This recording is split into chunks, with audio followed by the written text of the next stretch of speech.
ورحمۃ اللہ وبرکاتہ۔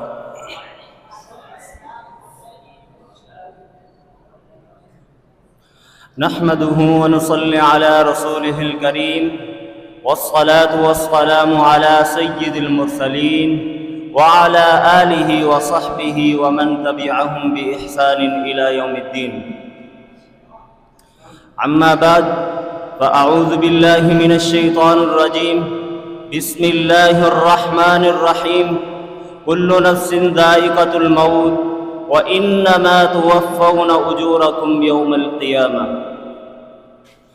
سامعین ذی وقار، آج مجھے جس عنوان پر گفتگو کرنے کا موقع ملا ہے اس کا موضوع ہے ہر نفس نے موت کا ذائقہ چکھنا ہے۔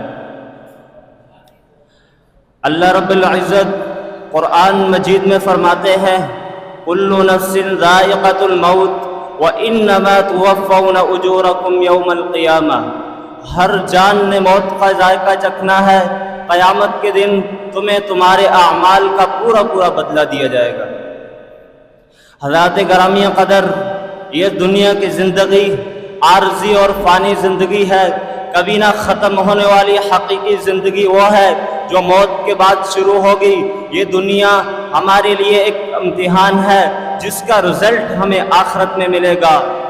ایک اچھا اور باشعور انسان وہ ہے جو اس زندگی کو مختصر وقت کو غنیمت سمجھ کر نیک اعمال کر کے اپنی آخری اور حقیقی زندگی ٹھیک کر لیتا ہے۔ حضرات گرامی قدر، یہ دنیا مسافر خانہ ہے، اس میں ہر آنے والا مسافر کچھ دیر کے لیے ٹھہرتا ہے پھر اپنی منزل کی طرف روانہ ہو جاتا ہے۔ سرائے میں داخل ہونے والا ہر انسان اسے اپنا گھر نہیں سمجھتا، اس کی سوچ اپنی اگلی منزل پر ہوتی ہے۔ میں ایک واقعہ سنا کر اپنی بات کو ختم کرنا چاہتا ہوں۔ ایک بادشاہ اپنے تخت کے اوپر، اپنے عالی شان محل میں اپنے تخت کے اوپر بیٹھا ہوا تھا اور دربار لگا ہوا تھا۔ ایک اجنبی بزرگ وہاں آئے تو محل کے چاروں اطراف دیکھنے لگے۔ بادشاہ سلامت نے کہا، بزرگ جی آپ کیا دیکھ رہے ہیں؟ بزرگ کہنے لگے، یہ محل مجھے پسند نہیں۔ بادشاہ سلامت نے بولا، یہ دنیا کے عالی شان محلات میں سے ایک محل ہے، آپ کو یہ پسند نہیں، آپ اس کو سرائے کہہ رہے ہیں۔ تو بادشاہ سلامت نے بزرگ نے کہا بادشاہ سلامت سے، کہ آپ سے پہلے یہاں کون رہتا تھا، یہاں کون بادشاہی کرتا تھا؟ تو بادشاہ سلامت نے کہا، اس سے پہلے میرا باپ رہتا تھا۔ تو بزرگ نے کہا، اس سے پہلے کون رہتا تھا؟ تو بادشاہ سلامت کہنے لگے کہ اس سے پہلے میرے دادا رہتے تھے۔ اس سے پہلے کون رہتے تھے؟ اس سے پہلے میرے دادا کے ابو یہاں بادشاہی کرتے تھے۔ تو بزرگ نے کہا، اب وہ کہاں ہے؟ تو بادشاہ سلامت کہنے لگے، اب تو وہ فوت ہو گئے ہیں، اب تو اللہ کے پاس چلے گئے ہیں۔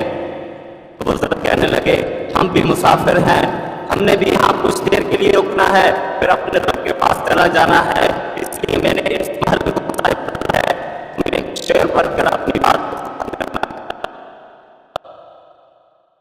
کچھ تو عبادت کر انسان، ٹھکانہ قبر ہے، کچھ تو عبادت کر انسان، روایت ہے کہ خالی ہاتھ کسی کے گھر جایا نہیں کرتے۔